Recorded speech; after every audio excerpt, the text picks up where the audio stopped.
وبرکاتہ۔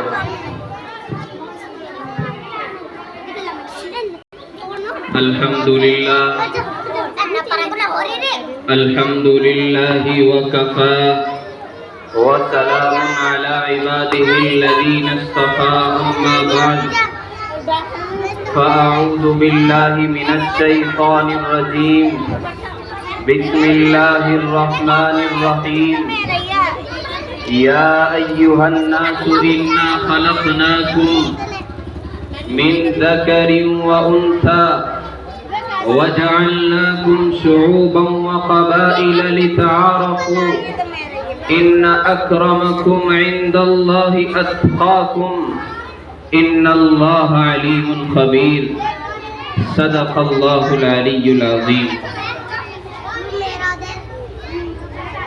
مقتل کی طرف اب جاتے ہیں، اے موت تیرے لب چوم کے ہم، مقتل کی طرف اب جاتے ہیں، اے موت تیرے لب چوم کے ہم، لے جام شہادت پیتے ہیں، ساقی ادا پہ جھوم کے ہم شمع یقی کے پروانے، شعلوں سے محبت کرتے ہیں، اے عزیز ہماری راہوں سے ہٹ، ہم موت کی عزت کرتے ہیں۔ برادران اسلام اور سامعین اعظام، آج کا یہ پروگرام جو کہ یوم آزادی ہے، اس کی تاریخی حیثیت کیا ہے، اس کا تاریخی ثبوت کیا ہے؟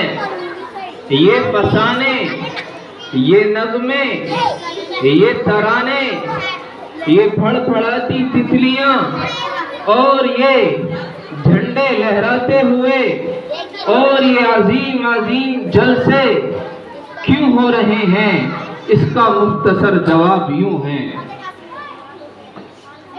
کہ آج ہم نے اپنے اکابرین کی شہادت کو یاد کرنا ہے، آج ہم نے اپنے اکابرین علماء کی شہادت کو سننا ہے اور مجھے بیان کرنا ہے، ہمیں ان سے نصیحت حاصل کرنی ہے کہ ہمارے علماء نے کس قدر قربانی پیش کی، ہمارے علماء نے اپنی جانوں کا نذرانہ پیش کر کے اس ہندوستان کو آزاد کرایا۔ جب ہمارے ذہنوں کے اندر یہ تاریخیں، جب ہمارے ذہنوں کے اندر ہمارے علماء کے عظیم کارنامے پیوست ہو جائیں گے تو پھر ہم غیروں کے سامنے کھڑے ہو کر کے بیان کر سکیں گے کہ ارے او ظالم، تو ہمیں اس ملک سے نکالنے کی بات کرتا ہے، ہم تمہیں اپنے اکابرین علماء کے نغمے سنائیں گے کہ انہوں نے اس ہندوستان کو آزاد کرایا۔ میرے بھائیوں، جب انگریز اس ہندوستان میں آیا اور اس نے اپنے ناپاک قدم اس ہندوستان کے اندر رکھے تو سب سے پہلا صوبہ، سب سے پہلا مقام اور شہر کہ جہاں انگریزوں نے ظلم و ستم کے پہاڑ توڑے، کہ جہاں ظلم و جبر کے عجیب و غریب نظائر اس دنیا نے دیکھے، وہ بنگال تھا۔ جب بنگال پر انگریزوں کا تسلط ہوا تو وہاں ماں اور بہنوں کی عزتیں محفوظ نہ رہی، ان کے مال محفوظ نہ رہے۔ اس وقت جب بنگال کی سرزمین پر ہندو اور مسلمان، تمام مسلمان بھائیوں کی نہ عزت محفوظ تھی، نہ مال محفوظ تھا، نہ جان محفوظ تھی، نہ سر محفوظ تھا، اس وقت سب سے پہلے بنگال کی سرزمین میں سے کھڑے ہو کر کے انگریزوں کے خلاف علم جہاد بلند کرنے والا، انگریزوں کی آنکھوں میں آنکھیں ڈال کر کے انگریزوں سے بات کرنے والا، انگریزوں کو للکارنے والا آپ کا پیارا، آپ کا بھائی، آپ کے مذہب کا علمبردار نواب سراج الدولہ تھا، جس نے 1757 کے اندر اس انگریز حکومت کو تسلیم نہیں کیا۔ ہندوستان کی تاریخ ہے اور اس نے کہا کہ اے انگریز تیرے ناپاک قدم اس ہندوستان کے اندر نہیں جمیں گے. اور اس وقت اس ملک کے اندر سب سے پہلے عالم بغاوت کا اعلان 1757 کے اندر نواب سراج الدولہ نے کر دیا. پھر اس کے بعد 23 جون 1757 کو پھلاسی کے میدان میں معرکہ ہوا, جنگ لڑی گئی. آخر کار اپنوں کی غداری کی وجہ سے نواب سراج الدولہ گرفتار ہو گئے اور 2 جولائی 1757 کو نواب سراج الدولہ کو برسرعام قتل کر دیا گیا. یہ ہندوستان کی تاریخ ہے کہ ہندوستان کے اندر سب سے پہلے انگریزوں کے خلاف عالم جہاد بلند کرنے والا, انگریزوں سے لڑنے والا اگر کوئی تاریخ کے اندر سب سے پہلا نام لکھا جاتا ہے وہ مسلمان ہے, وہ مسلمان کا سپوت ہے, وہ مسلمان کا بیٹا ہے, وہ مذہب اسلام کا ماننے والا نواب سراج الدولہ ہے. میرے بھائیوں, یہ ان کی عظیم شہادتیں ہیں. اس عظیم سپوت کی شہادت کے بعد 1792 آیا.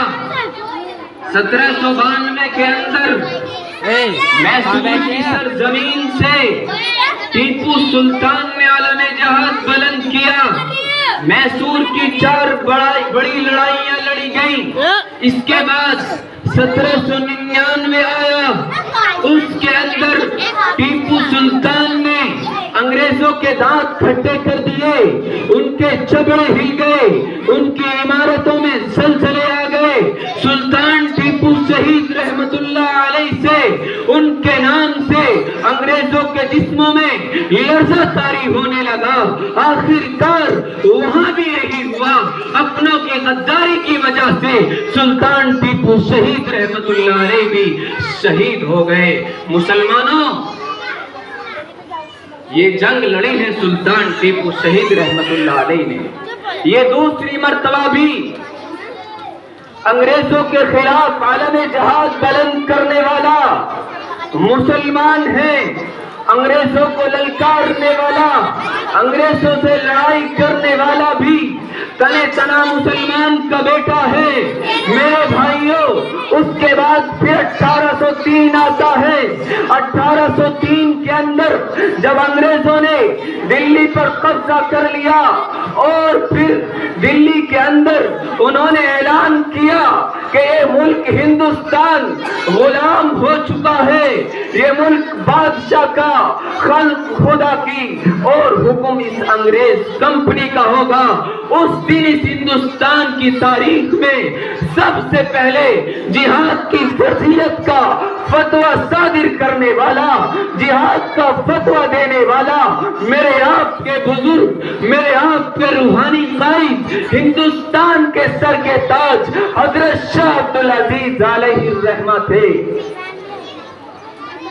انہوں نے فتویٰ دیا کہ جب انگریز نے ہندوستان کے اندر یہ حکم لاگو کر دیا ہے کہ ہندوستان غلام ہو چکا اور اس ہندوستان میں اب انگریزوں کا حکم چلے گا, تو حضرت شاہ عبدالعزیز نے کہا کہ حکم بھی اللہ کا ہوگا, بادشاہت بھی اللہ کی ہے, ملک بھی اللہ کا ہے, نہ انگریزوں کی حکومت تسلیم ہے, نہ ان کا حکم تسلیم ہے, نہ ان کی حکمرانی تسلیم ہے, بادشاہت بھی اللہ کی ہے. ہم سلطانوں کے سلطان رب ذوالجلال کی بادشاہت کو تسلیم کرتے ہیں. اس کے بعد پھر بالا کوٹ کے معرکہ ہوا. بالا کوٹ کے معرکے کے اندر 3000 علماء گئے, 3000 لوگ ایک طرف کھڑے ہیں، دوسری طرف 20,000 راجہ رنجیت سنگھ کا بیٹا شیر سنگھ لے کر کے کھڑا ہو گیا۔ اس کے سامنے حضرت شاہ اسماعیل شہید رحمت اللہ علیہ نے اور سید احمد شہید رحمت اللہ علیہ نے کہا کہ او شیر سنگھ، تو بھی ہندوستان کی سرزمین میں جنم لینے والا ہے، ہم بھی اس ہندوستان کے سپوت ہیں، ہم بھی ہندی ہیں، تو بھی ہندی ہے، لہذا تیرا اور ہمارا کوئی اختلاف نہیں ہے، ہمارا صرف ایک دشمن ہے، وہ انگریز ہے۔ میرے بھائیوں، شیر سنگھ تو انگریزوں کا غلام تھا، ان کے تلے چاٹنے والا تھا۔ اس نے کہا جنگ ہوگی، فیصلہ ہوگا۔ یہ تیسری لڑائی بھی ہمارے اکابر نے لڑی، بالآخر بالا کوٹ کے مارکے کے اندر شہید ہو گئے۔ میرے بھائیوں، اس کے بعد نوٹ کر لیجئے، 3 لڑائیاں ہو چکی ہیں۔ تم تھے اکیلے میدان میں، ہمارے آباء و اجداد تھے اکیلے میدان میں، جمعیت کے اکابر تھے اکیلے میدان میں، ارے کوئی اور دوسرا نہیں تھا، بلکہ میں یوں کہوں تو کوئی مبالغہ نہ ہوگا کہ تمہیں تو 1831 تک آزادی کا احساس ہی نہیں تھا۔ جب ہم جنگ آزادی لڑ چکے ہیں، تمہیں تو شعور بھی نہیں آیا، تمہیں تو احساس پیدا بھی نہیں ہوا۔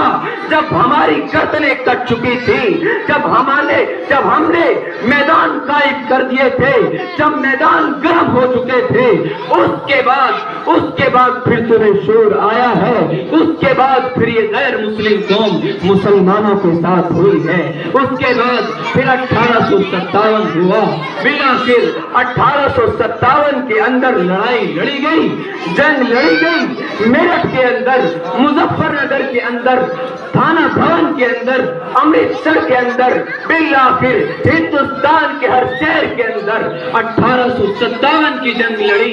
1857 کی جنگ ہمارے اکابرین علماء دیوبند نے لڑی ہے، انہوں نے اپنی جانوں کا نذرانہ پیش کیا ہے، وہ سولی پر لٹک گئے ہیں، وہ انگریزوں کے سامنے آئے ہیں، اور یہ آج کے جو لوگ ہیں علماء دیوبند پر تنقید کرتے ہیں۔ جاؤ علماء دیوبند کی تاریخ پڑھ کر کے دیکھو، حسین احمد مدنی کو پڑھ کر کے دیکھو، انگریز کی عدالت میں انگریز جج کہتا ہے کہ او حسین احمد، تو نے فتویٰ دیا ہے کہ انگریز کی فوج میں بھرتی ہونا حرام ہے۔ میرے بھائیوں، حسین احمد مدنی نے کہا دیا کیا ہوتا ہے، اب دیتا ہوں، دیتا رہوں گا جب تک حسین احمد مدنی کے منہ میں زبان باقی ہے، سینے میں قرآن باقی ہے، میں فتویٰ دیتا رہوں گا کہ انگریز تیری فوج میں بھرتی ہونا حرام ہے، حرام ہے۔ مولانا جوہر قدموں میں گر پڑے کہ حضرت بیان بدل دو۔ مولانا نے کہا کہ جوہر بیان بدلتا ہوں تو ایمان بدل جائے گا۔ یہ حسین احمد مدنی کی تاریخ ہے۔ میرے بھائیوں، انگریز جج کہتا ہے کہ حسین احمد، تجھے پتا ہے کہ ایسی بغاوت والی تقریر کی سزا کیا ہے؟ مولانا فرماتے ہیں کہ آپ بتائیے۔ تو انگریز جج کہتا ہے میری قلم کے اندر بڑی طاقت ہے، میری قلم کے اندر بڑی قوت ہے، ایسی بغاوت والی تقریر کی سزا تختہ دار ہے، پھانسی کا پھندا ہے۔ مولانا نے بریف کیس کھولا، اس میں سے سفید کپڑا نکالا اور عدالت کے اندر لہرا کر کہنے لگے او انگریز جج، تجھے علم ہونا چاہیے کہ جب حسین احمد دیوبند سے آ رہا تھا تو کفن کا کپڑا بھی ساتھ لے آیا تھا۔ یہ علماء دیوبند کی تاریخ ہے، یہ علماء دیوبند کی قربانیاں ہیں۔ میں اس سے بھی آگے لے چلتا ہوں، حضرت لاہوری کو برف کے بلاقوں میں لٹا دیا گیا، سخت سردی کا موسم ہے، نہایت سردی اور ٹھنڈ ہے، حضرت کو برف کے بلاقوں کے درمیان میں لٹایا گیا، ایک بلاق برف کا ادھر سے، ایک بلاق برف کا ادھر سے، حضرت کو درمیان میں رکھا، جسم ٹھنڈا ہو گیا، حضرت بے ہوش ہو گئے، پھر آپ کو اٹھا کر کے ایک طرف رکھا۔ انگریز پوچھتا ہے اب جلوس نکالو گے، اب جلوس کی قیادت کرو گے؟ میرے بھائیو یاد رکھو، حضرت کا جسم ٹھنڈا ہو چکا تھا، سرد نہایت سردی کا موسم تھا، ٹھنڈ کا موسم تھا، حضرت کو براقوں میں رکھا گیا، ایک طرف نکال کر کے پوچھتا ہے کہ آپ ختم نبوت زندہ باد کا نعرہ لگاؤ گے؟ اب مسجدوں کے اندر حضرت حضور کی عزت و عظمت بیان کرو گے؟ ارے دیوبندیوں فخر کرو، فخر کرو۔ حضرت لاہوری فرماتے ہیں وہ انگریز تو بھی سن لے، میرا جسم ٹھنڈا ہو چکا ہے لیکن ایمان پہلے سے بھی زیادہ گرم ہو چکا ہے۔ یہ علماء دیوبند کی تاریخ ہے، جسے ہمیں یاد رکھنا چاہیے۔ میرے بھائیوں، یہ 1857 کی جنگ ہمارے اکابرین علماء دیوبندی لڑی ہے۔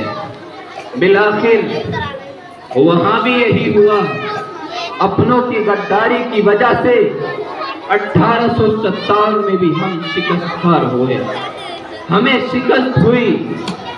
میرے بھائیوں، آپ ان سے پوچھئے کہ انگریزوں سے اس طریقے میں جو ہم نے جنگ لڑی ہے، جس والہانہ انداز میں مسلمانوں نے، اکابرین علماء نے جنگ لڑی ہے، آپ ایسا کوئی نذرانہ، کوئی واقعات سامنے لاؤ تو صحیح۔ پھر 1857 کے بعد جب مسلمان جنگ ہار چکے ہیں تو 34,000 علماء کو چاندنی چوک کے اندر پھانسی پر لٹکا دیا جاتا ہے۔ انگریز کا ایک مورخ لکھتا ہے کہ جب علماء کو پھانسی دی جاتی تھی تو انگریز جب علماء کو پھانسی دیتے تھے تو علماء کی ناس انگریزی میں آٹھ کی طرح تڑپ تڑپ کر ہو جایا کرتی تھی، لیکن علماء ایک قدم پیچھے نہ ہٹے، ایک قدم پیچھے نہ ہٹایا، انگریزوں کے سامنے ڈٹ کر کھڑے رہے۔ اور اس کے بعد پھر ایک مشترکہ لڑائی ہوئی 1947 میں، جسے 15 اگست کے نام سے یاد کیا جاتا ہے۔ وہی یہ یوم آزادی ہے جس کو آج ہمارے اکابرین علماء دیوبند، ہمارے اکابرین امت اور ہمارے مسلمان بھائیوں نے اس ہندوستان کو آزاد کرایا ہے۔ آج یہ ہم سے آنکھ لڑا کر بات کرتے ہیں، آج یہ مسلمانوں سے ہندوستان کے رہنے کا، ہندوستان کے ہونے کا ثبوت مانگتے ہیں۔ یہ ہماری تاریخ ہے کہ ہم نے ہندوستان کو آزاد کرایا ہے۔ ہم تمہاری آنکھوں میں آنکھیں ڈال کر کہتے ہیں کہ ہندوستان ہمارا ہے، یہ ہندوستان ہمارا ہے۔ ہم نے اسے جنگ آزادی یعنی یوم آزادی دیا ہے اور ہم نے اس کو آزاد کرایا ہے۔ میرے بھائیوں، آج ہمیں اپنے علماء کی قربانیاں اپنے ذہنوں میں پیوست کرنی چاہیے، ان کے واقعات اپنے دلوں میں محفوظ کرنے چاہیے تاکہ ہمارے اندر جوش اور ولولہ پیدا ہو۔ کبھی ہم غیروں کے سامنے کپکپائے نہیں، بلکہ جوش اور عظمت کے ساتھ اور حوصلے کے ساتھ ان کے سامنے یہ کھڑے ہو کر کہہ دیں کہ ہندوستان ہمارا ہے، ہم نے اسے آزاد کرایا ہے، تو ہم سے ہندوستان کے رہنے کا، ہندوستان میں ہونے کا ثبوت مانگتے ہو۔ یہ ہمارے ہندوستان میں رہنے کا، یہ ہمارے ہندوستان کے ہونے کا ثبوت ہے۔ اللہ تبارک و تعالی ہم سب کو اپنے اکابرین کے نہج پر، ان کے طریقے پر چلنے کی توفیق عطا فرمائے۔ وآخر دعوانا الحمدللہ۔ ماشاءاللہ، جزاکم اللہ خیرا احسن الجزاء۔ دیکھیے، میں نے آپ سے پہلے ہی عرض کیا تھا کہ مختصر وقت میں آپ کے سامنے ساری تاریخ آ جائے گی۔ دیکھیے، جب سے انگریز آیا اور جب انگریز یہاں سے گیا، 200 سال تقریباً وہ یہاں پر مسلط رہا، اور 200 سالہ زندگی میں کیسے کیسے قربانیاں ہمارے اکابرین نے اور ہمارے بڑوں نے اور ہم سب کے رہنماؤں نے اور پورے ہندوستان والوں نے کس طرح قربانیاں دی اور کیسے یوم آزادی اس کو ہندوستان کو دیا۔ یہ یوم آزادی 15 اگست اور 26 جنوری